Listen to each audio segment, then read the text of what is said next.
KTM की 390 Duke एक ऐसी मोटरसाइकिल है जिसे किसी परिचय की ज़रूरत नहीं है।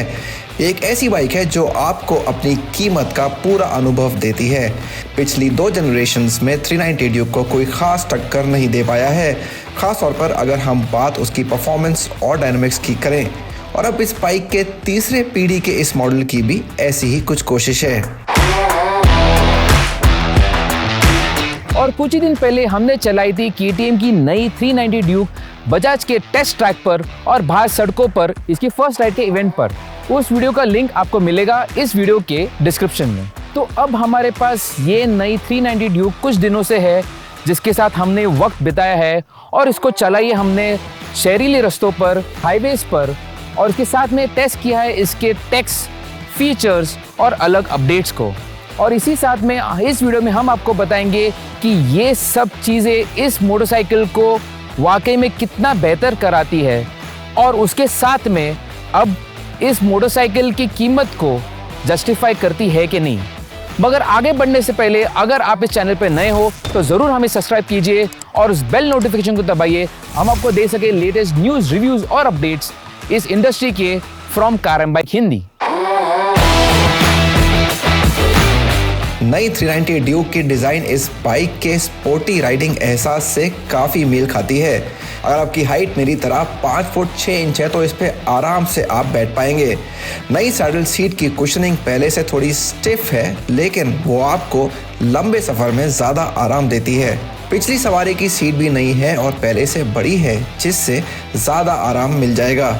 इस मोटरसाइकिल के foot pegs mid rear set है और इसका 1 पीस हैंडल बार काफ़ी चौड़ा है, जिससे आपको एक कमांडिंग और एक स्पोर्टी स्टांस मिलती है जो कि सिटी और हाईवे पे चलाने के लिए काफ़ी बेहतरीन है।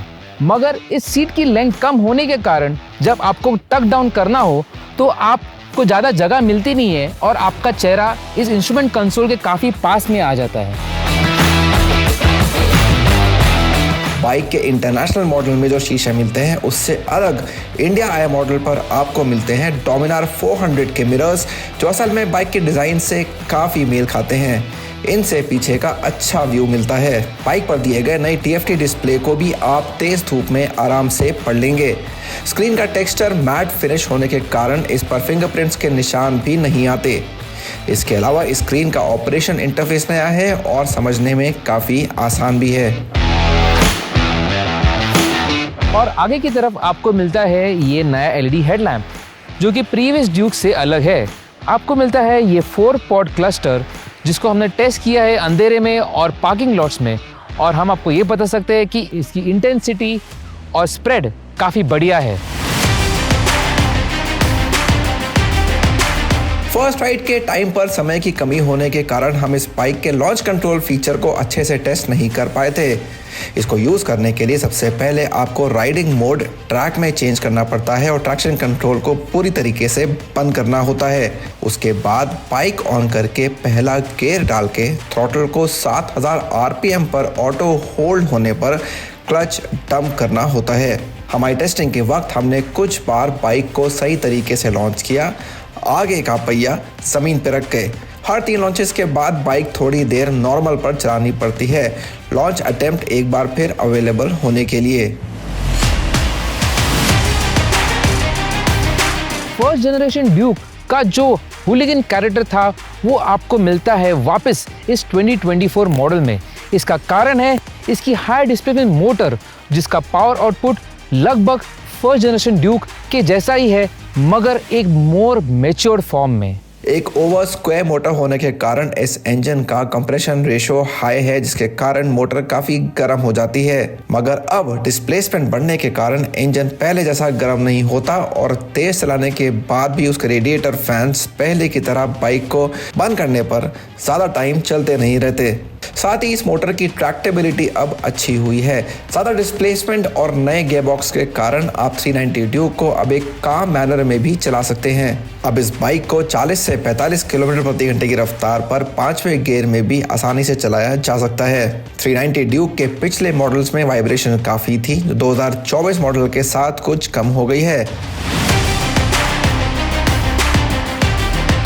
390 ड्यूक की सबसे बेहतरीन बात है उसकी हैंडलिंग और इस 2024 मॉडल के साथ वो और भी बेहतरीन हुई है। अब ये मोटरसाइकिल आती है एडजस्टेबल सस्पेंशन के साथ, जिससे राइडर उसे अपने हिसाब से ट्यून कर सकता है। और उसी बात को हमने इस सस्पेंशन को अलग सेटिंग्स में ट्राई करके इसे अलग रस्तों पर चलाया है और हम आपको बता सकते हैं कि इसका राइडिंग क्वालिटी, सस्पेंशन, डैम्पिंग और ओवरऑल राइड क्वालिटी बहुत ही बेहतरीन है। हल्के पहिए और ब्रेक रोटर की वजह से इस बाइक का अनस्प्रंग मास कुछ कम हुआ है, जिसके चलते इसकी हैंडलिंग बेहतर हुई है। और बाइक का ओवरऑल मास सेंट्रली लोकेटेड होने के कारण लाइन चेंज और कॉर्नर करना और भी आसान हो गया है।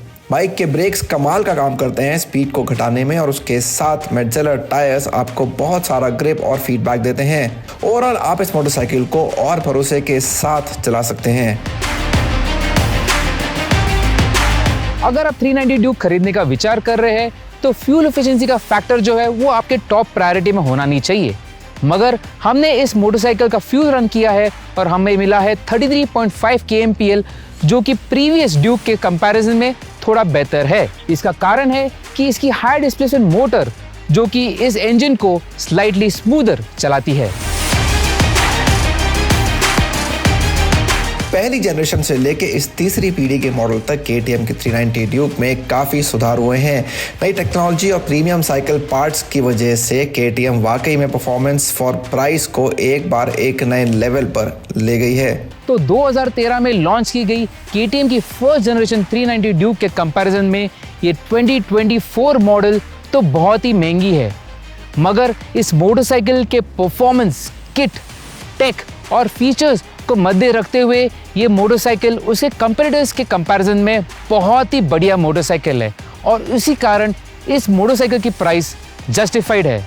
अगर आपको ये वीडियो पसंद आई हो तो ज़रूर हमें थम्स अप दीजिए और आपके दोस्तों में इस वीडियो को शेयर कीजिए।